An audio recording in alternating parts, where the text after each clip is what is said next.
ભાગના હોટા ચોર્યા ગગના એનો તે પાવો બનાયો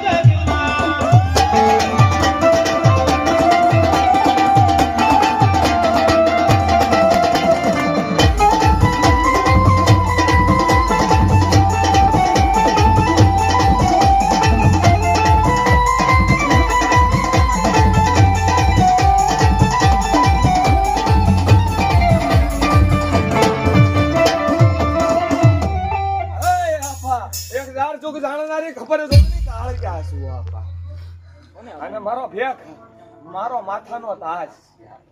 જાજી ભલાઈ છે તમારી ભગવી વાણીને અને આ તમારા રાગ ઉપર હું વારી જાઉં આપા અને આ તમારો રાગ મને વાલો લાગ્યો આપા અને એ મારા ભેગ આટલા ઉછળા શું આનથી હવાયા ઉછળા થાવ તેથી માનજો એક કાન્યા વણનો વ્યવહાર કાળ ક્યાં બોલે